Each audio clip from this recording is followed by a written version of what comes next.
ശബരിമല ദേവസ്വം പ്രസിഡന്റായുള്ള പുതിയ സ്ഥാനത്തെക്കുറിച്ച് ആശങ്കകളില്ല എന്നാണ് കെ ജയകുമാർ പറയുന്നത്. എല്ലാ കിരീടത്തിലും മുള്ളുള്ളതായി തോന്നിയിട്ടില്ല. അത് വെക്കുന്ന രീതി പോലെ ഇരിക്കുമെന്നാണ് അദ്ദേഹം പറയുന്നത്. ഇത്തവണത്തെ ശബരിമല തീർത്ഥാടനം ഭംഗിയായി നടത്തണമെന്നും കെ ജയകുമാർ പറഞ്ഞു. ഈ സീസൺ നന്നായിട്ട് നടത്താൻ, അതല്ലെങ്കിൽ പിൽഗ്രിമേജ് നന്നായിട്ട് നടത്താൻ എന്തെല്ലാം ചെയ്യണമോ ഒരു കുറ്റമറ്റ രീതിയിൽ നടത്തണം. അതാണ് എൻ്റെ ആഗ്രഹം. ഇവിടെ വന്ന് തൊഴുതു പോകുന്ന ഭക്തന്മാർക്ക് വളരെ സന്തോഷമായിട്ടുള്ളൊരു ദർശനം കിട്ടി, അല്ലെങ്കിൽ നല്ലൊരു എക്സ്പീരിയൻസ് ആയിരുന്നു എന്ന് തോന്നത്തക്ക രീതിയിലുള്ള അങ്ങനെ ഒരു ദർശനം കൊടുക്കാനുള്ള സാഹചര്യങ്ങൾ ഉണ്ടാക്കണം. എനിക്ക് അങ്ങനെ യാതൊരു ആശങ്കയുമില്ല. കാരണം ഒരുപാട് അങ്ങനെ എല്ലാ കിരീടത്തിലും മുള്ളുള്ളതായിട്ട് എനിക്ക് തോന്നുന്നില്ല. നമ്മൾ വയ്ക്കുന്ന രീതി പോലെ ഇരിക്കും. വിവരങ്ങളുമായി ഷിജോ കുര്യനാണ് ചേരുന്നത്. ഷിജോ, എന്തായാലും കെ ജയകുമാറിനെ തിരുവിതാംകൂർ ദേവസ്വം ബോർഡ് പ്രസിഡന്റായി ചുമതലപ്പെടുത്തിയുള്ള തെരഞ്ഞെടുത്ത ശേഷമുള്ള ഉത്തരവ് ഇറങ്ങേണ്ടതുണ്ട്. അത് മാത്രമേ ഇനി അവശേഷിക്കുന്നുള്ളൂ. എന്തായാലും അദ്ദേഹത്തിന്റെ പ്രതികരണം വന്നിട്ടുണ്ട്. ഈ വിവാദങ്ങൾക്കിടെ സ്വർണ്ണക്കൊള്ള കേസിനിടെയാണ് അദ്ദേഹത്തിന് ചുമതല ലഭിച്ചിരിക്കുന്നത്. പക്ഷേ എങ്കിലും ആശങ്കകളൊന്നുമില്ല എന്നാണോ അദ്ദേഹത്തിന്റെ പ്രതികരണം?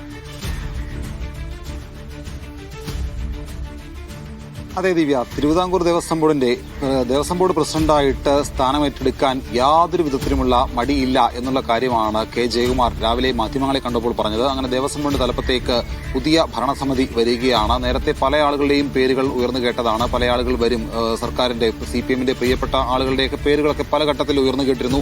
അവരായിരിക്കും ദേവസ്വം ബോർഡിന്റെ തലപ്പത്തേക്ക് വരിക എന്നുള്ള രീതിയിലുള്ള പലതരത്തിലുള്ള പ്രതികരണങ്ങൾ, ചില വാർത്തകളൊക്കെ പുറത്തു വന്നിരുന്നു. പക്ഷേ അതിനെയെല്ലാം തള്ളിക്കൊണ്ടാണ് ഇന്നലെ CPM-ന്റെ സംസ്ഥാന സെക്രട്ടേറിയറ്റ് കെ ജയകുമാർ എന്നുള്ള പേരിലേക്ക് എത്തിയത്. ദേവസ്വം ബോർഡ് പ്രസിഡന്റായിട്ട് കെ ജയകുമാർ തന്നെ സ്ഥാനം ഏറ്റെടുക്കും. വിദേശത്തുള്ള മുഖ്യമന്ത്രി പിണറായി വിജയൻ നാട്ടിലേക്ക് തിരിച്ചെത്തിയതിനു ശേഷമായിരിക്കും അന്തിമ പ്രഖ്യാപനം. ഒരുപക്ഷെ ഉത്തരവ് തിങ്കളാഴ്ച തന്നെ ഇറങ്ങാനുള്ള സാധ്യതയാണ്. കാരണം മുഖ്യമന്ത്രി വരുന്ന മുറയ്ക്ക് തിങ്കളാഴ്ച നിയമന ഉത്തരവ് ഇറങ്ങുകയും ചെയ്യും. സ്ഥാനം ഏറ്റെടുക്കാനായിട്ട് താൻ പൂർണ്ണമായിട്ട് സന്നദ്ധനാണ്. തനിക്ക് യാതൊരു വിധത്തിലുള്ള മടിയുമില്ല.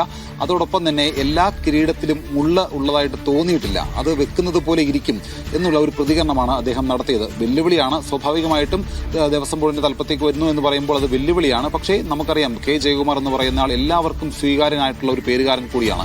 രാഷ്ട്രീയ പാർട്ടി വ്യത്യാസമില്ലാതെ സാമൂഹിക സാംസ്കാരിക രാഷ്ട്രീയ രംഗങ്ങളിൽ എല്ലാവർക്കും സുപരിചിതനായിട്ടുള്ള ഒരു IAS ഓഫീസർ കൂടിയായിരുന്നു. അങ്ങനെ എല്ലാവർക്കും സ്വീകാര്യനായിട്ടുള്ള ഒരു ചീഫ് സെക്രട്ടറി ആയിരുന്നു. അപ്പോൾ അത്തരത്തിൽ ആ ഒരു പേരുകാരൻ, ആ ഒരു ആൾ ദേവസ്വം ബോർഡിന്റെ തലപ്പത്തേക്ക് വരുമ്പോൾ വിവാദങ്ങളില്ലാതെ ശബരിമലയുമായി ബന്ധപ്പെട്ടുള്ള കാര്യങ്ങൾ മുന്നോട്ട് കൊണ്ടുപോകാൻ കഴിയും എന്നുള്ളൊരു വിലയിരുത്തൽ കൂടി ഇപ്പോൾ സംസ്ഥാന സർക്കാരിനും CPM-നും ഉണ്ട്. അതുകൊണ്ടാണ് കെ ജയകുമാർ എന്നുള്ള പേരിലേക്ക് ദേവസ്വം ബോർഡ് പ്രസിഡന്റ് സ്ഥാനത്തേക്ക് കൊണ്ടെത്തിക്കുന്നതിനകത്ത് CPM-ലെ ചർച്ചയെ അതിലേക്ക് വഴിനിരിച്ചത്. എന്തായാലും അതിനെ പൂർണ്ണമായിട്ട് സ്വാഗതം ചെയ്യുന്നു എന്നുള്ളൊരു പ്രതികരണമാണ് അദ്ദേഹം നടത്തിയത്. ഇനിയിപ്പോൾ 2 മാസക്കാലം നീണ്ടു നിൽക്കുന്ന മണ്ഡലകാലം വരാൻ പോവുകയാണ്. അധികം താമസിയാതെ ശബരിമല തീർത്ഥാടന കാലം തുടങ്ങുകയും ചെയ്യും.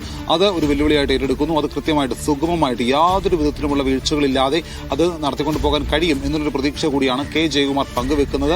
അതേസമയം ശബരിമലയുമായി ബന്ധപ്പെട്ടുള്ള വിവാദങ്ങളിൽ അദ്ദേഹം കൂടുതൽ പ്രതികരണത്തിന് തയ്യാറായിട്ടില്ല. ഇത്തരം വിവാദങ്ങളിലൊക്കെ അതിനും വഴിക്ക് നടക്കട്ടെ, അതുമായി ബന്ധപ്പെട്ട അന്വേഷണം നടന്നു പോയിക്കോളും, അതിനെക്കുറിച്ച് ഞാനിപ്പോൾ കമന്റ് ചെയ്യുന്നില്ല എന്നുള്ളൊരു പ്രതികരണം കൂടി അദ്ദേഹം നടത്തിയിരുന്നു. അതേസമയം ഈ വിവാദങ്ങളിൽ നിന്ന് നിലവിൽ പാർട്ടിയെയും സംസ്ഥാന സർക്കാരിനെയും ഒരു പരിധിക്കപ്പുറത്തേക്ക് പിടിച്ചു നിർത്താൻ, അല്ലെങ്കിൽ കൂടുതൽ വിവാദങ്ങളിലേക്ക് ചെന്നെത്തിക്കാതെ ഈ ഒരു പേരിലേക്ക് വന്നതോടുകൂടി സംസ്ഥാന സർക്കാരിനും അല്പമെങ്കിലും മുഖം രക്ഷിക്കാൻ കഴിയും. ശബരിമലയുമായി ബന്ധപ്പെട്ടുകൊണ്ട് വലിയ തരത്തിലുള്ള വിവാദമാണ് സംസ്ഥാന സർക്കാരിനെ സംബന്ധിച്ചുകൊണ്ട് ഈ അടുത്ത കാലത്തൊക്കെ നേരിട്ടിരുന്നത്. ആ വിവാദങ്ങളിൽ നിന്ന് സർക്കാരിന് ഒരു പരിധിവരെ രക്ഷപ്പെടാനായിട്ട് ഈ കെ ജയകുമാറിന്റെ ദേവസ്വം ബോർഡ് പ്രസിഡന്റ് സ്ഥാനത്തേക്കുള്ള വരവ് അതിന് വഴിയൊരുക്കും എന്നുള്ള വിലയിരുത്തൽ കൂടി സംസ്ഥാന സർക്കാരിനും CPM-നും ഉണ്ട്.